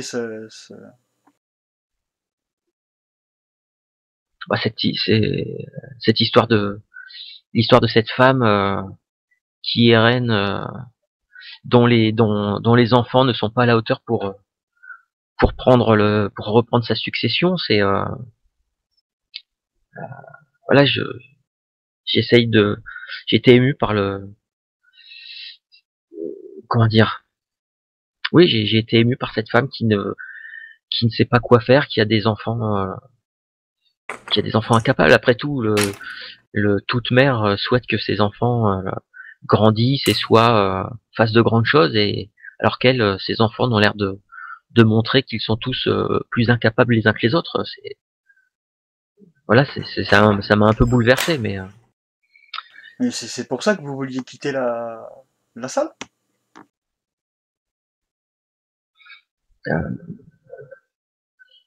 euh, non, non, mais c'est tout. J'ai une journée un petit peu difficile. Euh, mais c'était pas grave, ça va aller mieux. Je vais rejoindre. Ah, d'ailleurs, mon mari arrive et elle regarde derrière ton épaule. Et Goldsmith, toi, tu avais suivi le mari. Effectivement, il est arrivé un peu comme un butor dans la salle, dans le grand hall. Il a esquivé un peu les quelques personnes du théâtre qui passaient toujours habillés en toge avec des plateaux, avec des petits fours, de ce genre de trucs. Euh, et il a fini par repérer sa femme qui était en train de discuter apparemment avec Emma. Et il se dirige vers elle à grands pas. D'accord. Alors moi, je vais me positionner derrière sa femme, à quelques distances, pour qu'il me repère bien, si tu veux, pour bien qu'il me voie. Hmm, Tu vois? d'accord. Au cas où, tu vois. Et il s'est dirigé jusque sa femme, donc il s'interpose complètement entre elle et toi, Emma. Et il dit bon, il commence à lui dire bah, bon, ça suffit. Qu'est-ce que c'est que ces manières? Nous venons au théâtre, nous venons passer une bonne soirée. Nous assistons à une pièce hors norme, et tu te mets à pleurer en pleine représentation. Si ton but de la soirée c'était de foutre en l'air la mienne, c'est réussi. Donc maintenant, il commence à l'attraper. Donc maintenant, tu viens, on retourne s'asseoir et je ne veux plus rien entendre jusqu'à ce qu'on rentre à la maison. Et il commence à l'entraîner vers vers la salle, la salle pour retourner s'asseoir.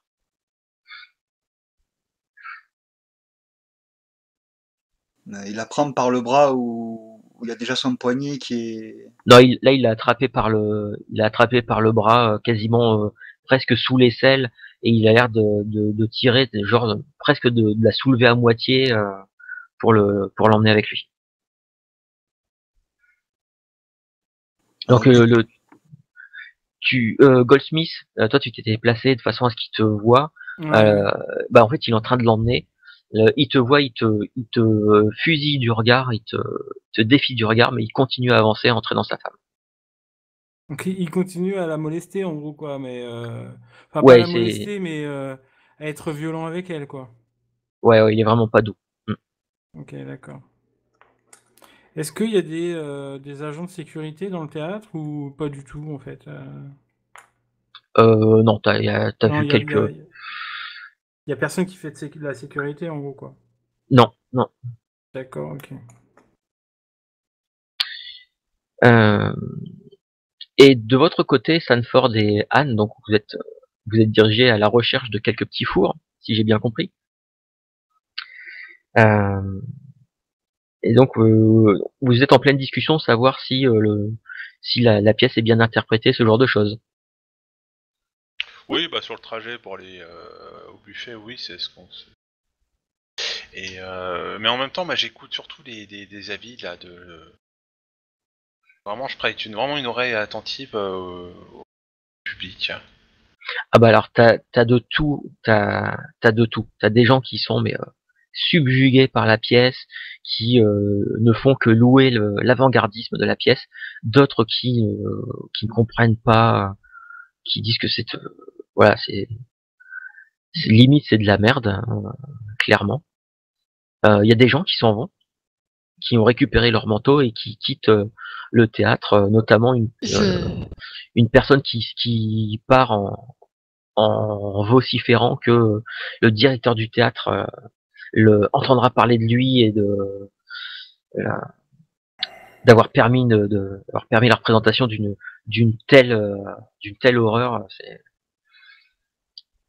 alors, si je trouve la réaction un petit peu extrême, enfin extrême, en tout cas un petit peu exagérée, je les regarde avec envie, ceux qui partent, mais je resterai courageusement avec mes amis.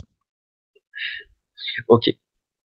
Euh, Sanford et Anne, vous allez tous les deux me faire un test de trouver objet caché. Premier test de la soirée. Un roulement de tambour. Caché ou... Alors bah vas-y, balance. Ouais. Sanford il a balancé à la vue de tout le monde. Oh! Ah, Et ben moi je vois bien le petit four là-bas. exactement. Le petit four et surtout les gens qui viennent de passer la porte pour quitter le théâtre et qui n'assisteront pas, Ah oui. qui ne s'infligeront pas le deuxième acte.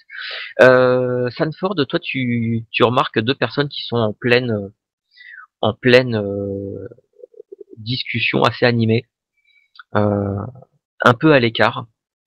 Tu reconnais celui qui a le costume d'étranger et un homme qui doit avoir une 70 ans, très très bien habillé. Et tu captes quelques bribes de leur conversation.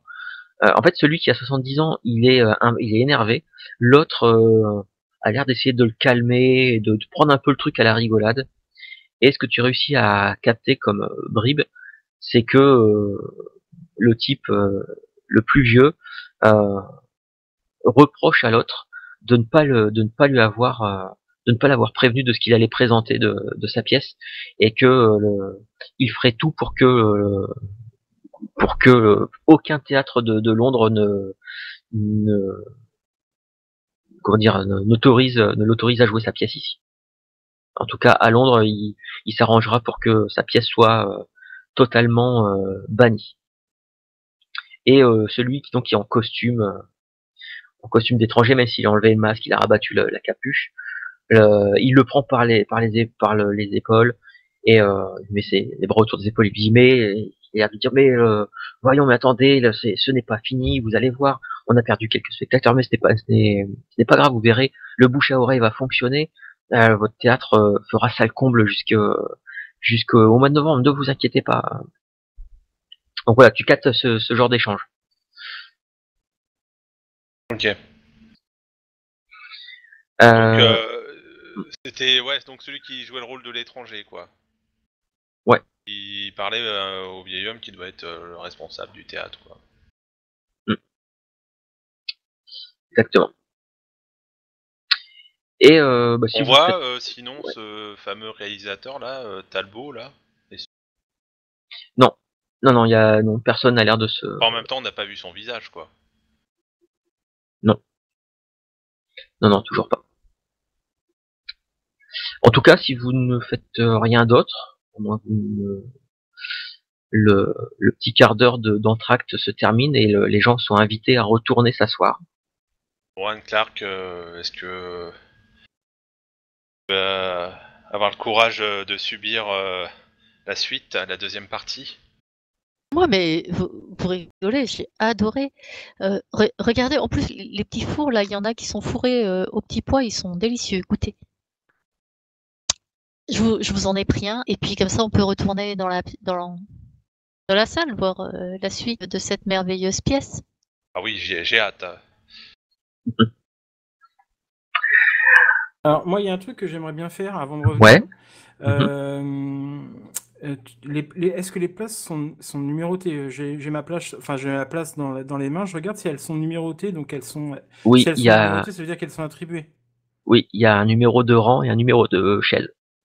D'accord, mais il n'y a pas de nom, c'est pas nominatif? Ah non, c'est pas nominatif, non, c'est juste des numéros. Donc il n'y a aucun moyen de savoir, par exemple, en gros, je t'explique, c'est pour savoir le nom des personnes qui sont devant nous, celle qui moleste en fait sa femme, à savoir qui c'est. C'est-à-dire s'il y a une liste qu'on pourrait avoir en référence sur avec le nom des gens, avec les places, etc.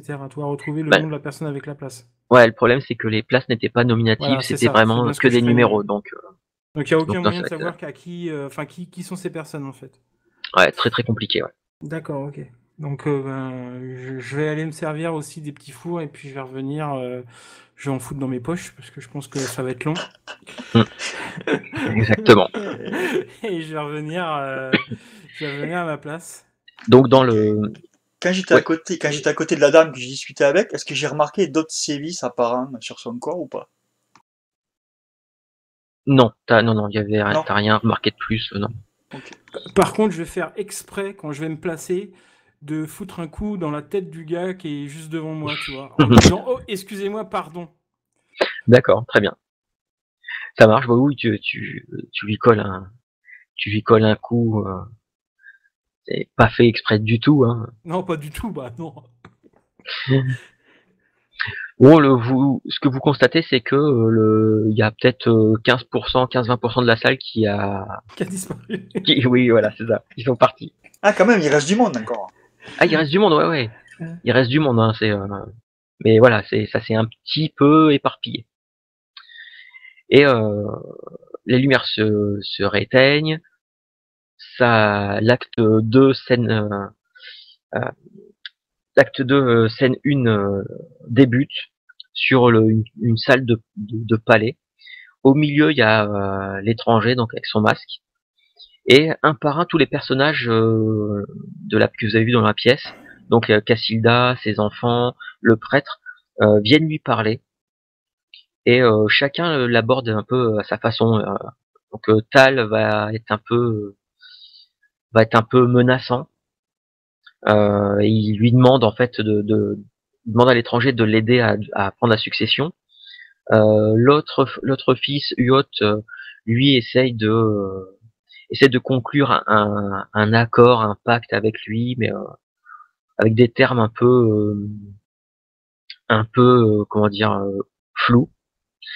La fille, Camilla, donc, qui est jouée par Jean Ewart, elle va voir l'étranger, mais en fait, elle lui dit qu'elle veut rien du tout. Voilà. Qu'elle veut juste l'écouter. Qu'elle veut juste l'écouter. Et alors, quand l'étranger commence à parler, alors en fait, c'est bizarre parce qu'il parle, vous l'entendez parler, mais on ne comprend rien de ce qu'il raconte. Et en fait, Camilla a l'air de s'en foutre complètement. Voilà. Elle s'assoit par terre et elle a l'air de faire autre chose. Elle joue avec sa robe.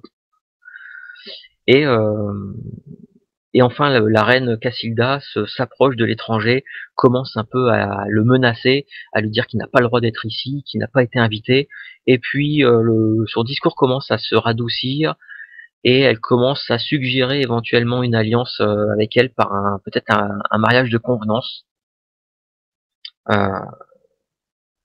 Voilà. Et la scène se termine là-dessus. Savoir que oui, l'étranger, en fait, à chaque fois, l'étranger parlait, répondait aux gens, mais tellement inaudible qu'on comprenait rien de ce qu'il racontait. Et la deuxième scène embraye, toujours dans cette grande salle du palais. Là, il y a plein de gens, des acteurs qui n'étaient pas là au début. Tout le monde est avec d'immenses robes, d'immenses toges. Tout le monde porte des masques. Ils sont en train de danser. Il y a une espèce de musique, mais un peu dissonante, qui se fait entendre. Et donc les gens dansent. Et vous vous rendez compte que l'étranger en fait est au milieu de la foule, mais il est immobile, il bouge pas, il fait rien. Il a toujours son masque qui lui cache le visage. Et puis un à un, les invités commencent à s'arrêter de danser, commencent à enlever leurs masques et les jeter par terre, dans des gestes trop exubérants. Ça fait mal jouer. Et finalement, il reste plus que l'étranger qui reste masqué. Il attrape la reine par le bras, un peu comme a fait le type tout à l'heure, quand il a attrapé sa femme. Il l'attrape par le bras, il l'amène jusqu'à lui, et elle s'effondre au sol.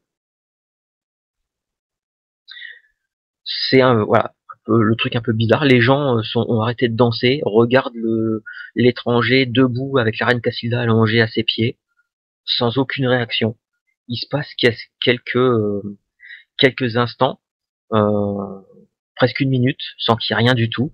La musique dissonante continue à résonner derrière, et puis les gens s'écartent, et vous voyez une dernière silhouette que vous n'aviez pas vue jusqu'à maintenant, assez grande, avec pareil une espèce d'immense robe, derrière plusieurs couches de tissu, jaune, doré, des jaunes un peu déchirés, des tissus jaunes un peu, peut-être avec des taches de brûlure, des trucs comme ça, qui portent une espèce de médaillon avec le symbole que vous avez vu tout à l'heure sur l'étranger. Et il s'avance, en fait, il a dans une main il a une épée, dans l'autre il a une torche allumée qui émet énormément de fumée. Et très vite ça vous arrive au nez. Voilà, il doit y avoir de l'encens ou un truc comme ça. C'est assez particulier. Et cette silhouette s'approche de la reine qui a repris conscience. Le prêtre Naotalba s'est approché pour discuter avec eux. Et donc il y a un petit conciliabule entre l'étranger, la silhouette avec l'épée et le flambeau, la reine, et ils discutent. Et apparemment l'étranger explique à tout le monde que à partir de maintenant tout le monde devait porter un masque, que ce serait comme ça, et que même la ville, dit-il, porterait un masque, puisque à partir de maintenant elle porterait le masque de Carcosa. Et la scène se termine avec ils ont dû installer un dispositif qui fait de la fumée. La silhouette avec l'épée et la torche disparaît dans la fumée. L'étranger se dirige vers probablement la sortie de la pièce. Il y a le gamin que vous aviez vu au début de la scène, enfin de la pièce, qui est réapparu dans cette scène-là, qui se dirige vers l'étranger, qui lui donne la main et qui sort tranquillement avec, pendant que tous les convives qui étaient là dans l'espèce de bal masqué un peu baroque ramassent leur masque et se remettent le masque sur le visage, mais de façon fébrile, tremblant, certains en commençant à pleurnicher. Et les rideaux tombent pour signifier la fin de la pièce. Les lumières se rallument sur ce truc-là. Alors, plusieurs choses. D'abord, vous allez tous me faire un test de santé mentale. Ça commence fort. Ok. Heureusement que j'ai augmenté ma santé mentale. Non, mais ça m'étonne pas parce que bon, vu la pièce. Oui, c'est logique de subir ça.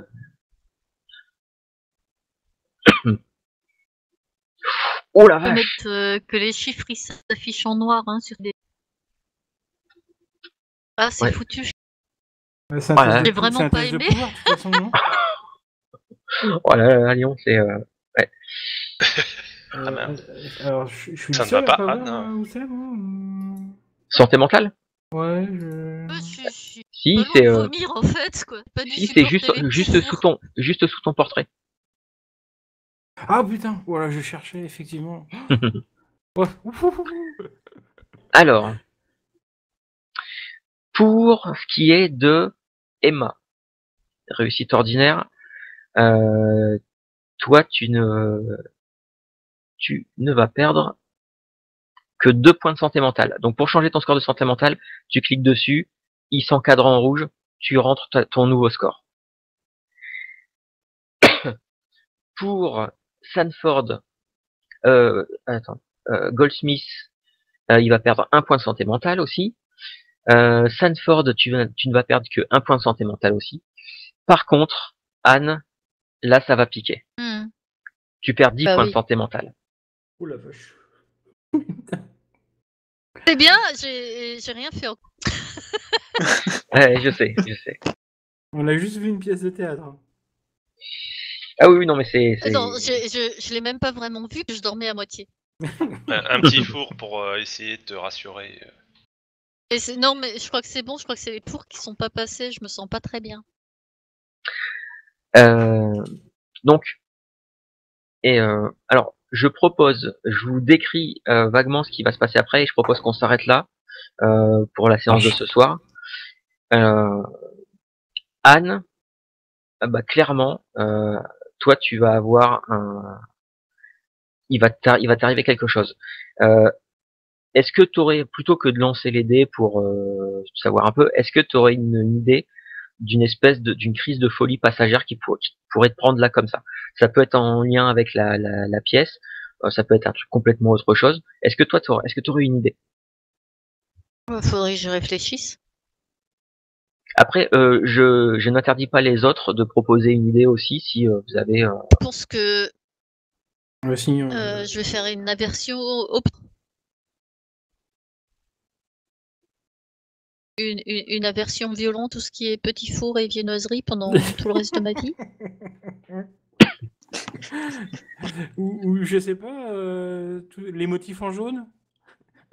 Ça t'a Ouais, perturbé. j'ai pensé à ça aussi, le jaune, Peur du le jaune. jaune. Après, non. Là, Jaune c'est vraiment et four en même temps, je vais péter un câble à chaque fois, tu vois. Là, c'est vraiment un truc qui va te prendre maintenant tout de suite et qui va se jouer tout de suite maintenant. Ah bah moi j'ai surtout envie de vomir là en fait. Oh non, bah, je suis pas à côté de toi. Ok, d'accord.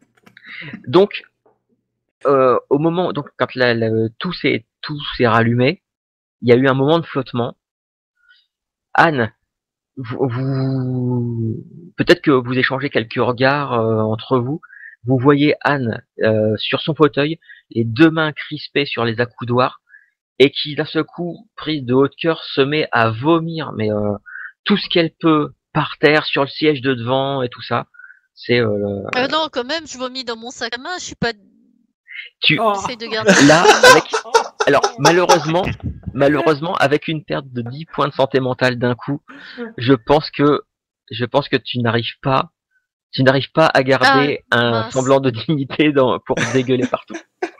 Là, franchement, c'est le truc. Bon bah tant pis. Je tends un mouchoir à Anne. T'en as au coin de la lèvre. Alors, attends. Anne est en train de vomir. Les autres, vous avez perdu 1 ou 2 points. Bon, voilà. Goldsmith, au moment où toi tu tends un truc, un mouchoir vers Anne, Ouais, c'est ça. tu te prends un coup de poing dans la gueule. Le type devant s'est retourné. En fait, il vient de sauter, d'essayer de sauter par-dessus son fauteuil, et il vient de te coller un gros pain en pleine figure. Oh, super. Baston. Hop. Bon, il a mal calculé son coup. Tu ne perds que 1 point. Bah, disons que j'ai pas bougé, quoi. J'ai fait OK. Voilà. Et Emma et Sanford, bah vous, en fait, autour de vous, il y a des cris qui commencent à monter de la foule, des rires hystériques, des hurlements. Et il y a des gens, vous voyez des gens qui commencent à se battre au premier rang. Derrière vous, il y a des gens qui sont en train de se diriger vers la sortie, en hurlant, en se jetant par terre. Alors c'est pas non plus toute la salle, mais comme ça, à vue d'œil, il doit y avoir pas loin d'une trentaine ou quarantaine de personnes qui a pété un boulon, Ah, c'est complètement pété un plan. une hystérie collective, un Voilà. truc dans ce style? Et ils se frappent contre les murs ou je sais pas. Ah, non, ils se frappent pas contre les murs. Il y a des gens qui se roulent par terre en train de se savater. Vous savez pas pourquoi. Il y a des gens, il y a des gens qui sont sur leur fauteuil en train de pleurer à gros sanglots. Le, il y a, il y a le directeur de l'hôpital où travaille Anne qui est debout, les yeux dans le vague, il regarde la bouche ouverte et en fait, vous remarquez qu'il a souillé son pantalon. Alors, Et il commence à déambuler dans le truc. Il a pas l'air de savoir où aller.